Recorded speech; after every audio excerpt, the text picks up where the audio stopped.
All right, guys, there's a really nice coon right there waiting on us this morning.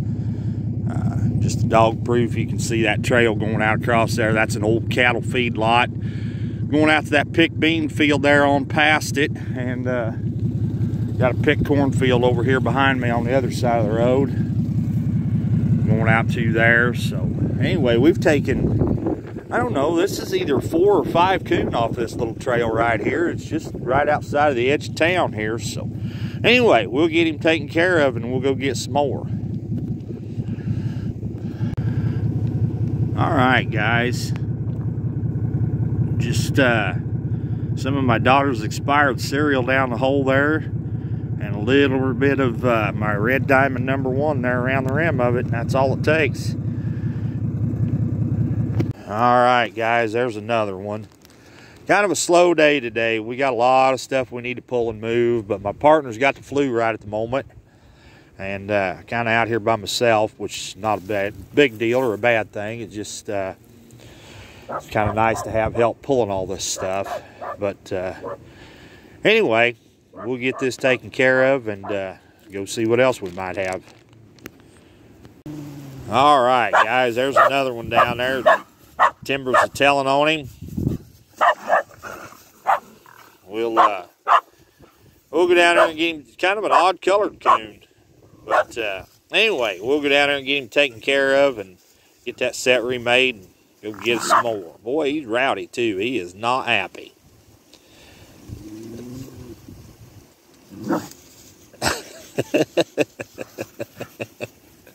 Anyway, we'll get it going here.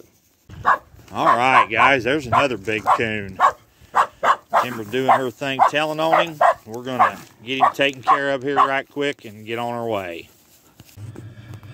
All right, guys, that kind of ends the line there for us. I think we ended up with, I think there's 9 coon and a great big ball-bearing possum back there in the back.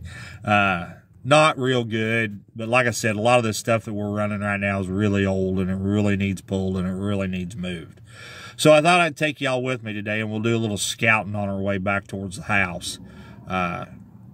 Looking more for canine and cat crossings than anything else. Gonna switch gears here tomorrow. Still gonna have a few raccoon traps out, but I'm done killing coon. If you count up everything, and I mean everything, all the dinks and everything else, I'm over 600. So I'm just gonna quit on them, or at least slow way down. It's time to switch gears and go to canines and cats and otters and beaver and that kind of stuff. So we'll kind of ease off down the road here, and when I come on to some good crossings, I'll sure enough show you what I'm looking for. Stay with me. All right, guys, I don't know how well this is going to all show up. I'm trying to do this in the truck through the windshield because it is really bad windy out there, and I don't know how well the audio is going to show up. But we've got pick bean field up there. I can get permission on this farm here, on actually both sides of the road. They've changed it on me, though. That used to be all pasture up there, way up yonder there, straight in front of us. But as you can see now, it's they've planted it, and it's pick bean field. But that's okay. If we can get in there, which, like I said, I know we can, there'll be some really good cat and coyote locations up in there.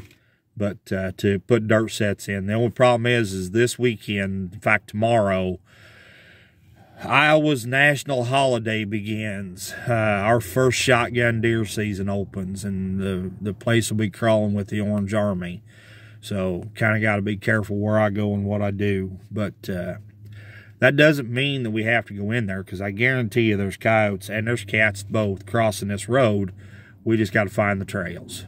All right, guys, we had to go a little further than what I figured we would, but there's a really light little faint trail coming right through there. And I promise you, that is not a deer trail. That's a game trail, all right, but I'll pretty near bet there's predators using that. Let me kind of give you the scenario where we are here. Okay, we're right here on this corner, and that bridge right down there, I'll drop a pair of, at least a pair, probably on each side of the creek underneath that bridge. I'll right up against the abutment. I'll put in a couple of blocked off sets, because I'll pretty near bet you there's a trail on both sides of that thing where those cats are coming underneath that bridge and hunting up and down through that creek bottom right there. It's just too good not to. There's all kinds of rabbitat up and down that little creek.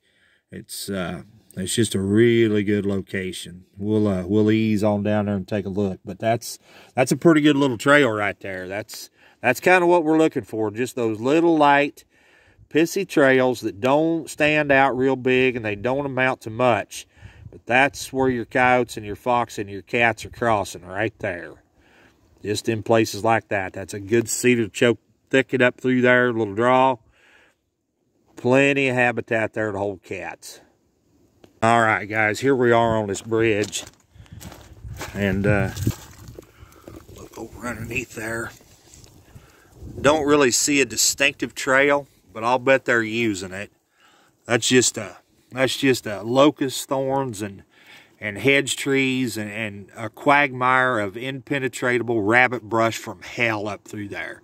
And I'll pretty near bet you there's cats using this. Okay, this side looks a lot better. This is the other side of that bridge. You can see that little trail right there. That's probably where the cats and the coons and they're all traveling right through there. So it'll be a good deal. We just got to get some traps and get her set. But like I said, today we're just kind of scouting. Come across here on the other side of the road, comes off that big old, well, it's not a big bluff, but it's a creek bluff there. Comes down across here, and boys, this is what you look for when you're looking for cat sign. This is what you want. Look for rabbitat. Wherever you find the rabbits, birds, small game, that's where you're going to find your cats. All right, guys, here's what we got going on here. We've got this nice little timber draw right here that comes up off of that same drainage, that same creek that we were just on. We got if I can get timber, hey, get out of the way, dummy. If I can get timber out of the way, there's a big dozer pile right there, and then those are cat magnets because they hold the rabbits. So those cats hunt around those a lot. Then, as you come up here across the road, you got a culvert right there. Don't think for a minute that cats do not use those culverts. They not only use them, go up and around them, but they'll go through them as well. And then, when you cross the road, you've got standing corn. Again, that is rabbitat. Now, yes, I'm going to take some coon out of there, but eventually, there's a good chance there'll be a cat hunt up through there as well. Once you get the trash out of the way, the good stuff will come. You just got to get the coons and the possums and the skunks and everything caught out first, and you'll catch the cats. Okay, just over the hill from where I just filmed back there, we've got another same one of those scenarios. We've got a big patch of timber here that comes across, and it comes through that swale right there, through that ditch. I've got a house right there, but that house sits back about 1/4 of a mile off the road. So I'm not too worried. I mean, I can put footholds there legally, and, there's no law against it. So that's what I intend to do.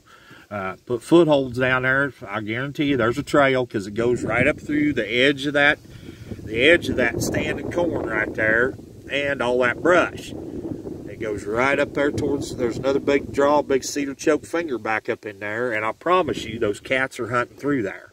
So anyway, that's just another good location that if you're out looking for cats, those are places you need to look for. All right, y'all see that trail right there? That's a fence line that comes up. It's just a bunch of cedar trees and thorny locusts. Comes up through there, comes that trail. It comes across the road through that gateway out into that mowed path right there through that CRP field.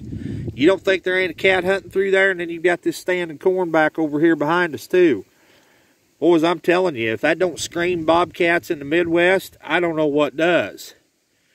Not only bobcats, but coyotes and red fox as well, and possibly, maybe even a gray.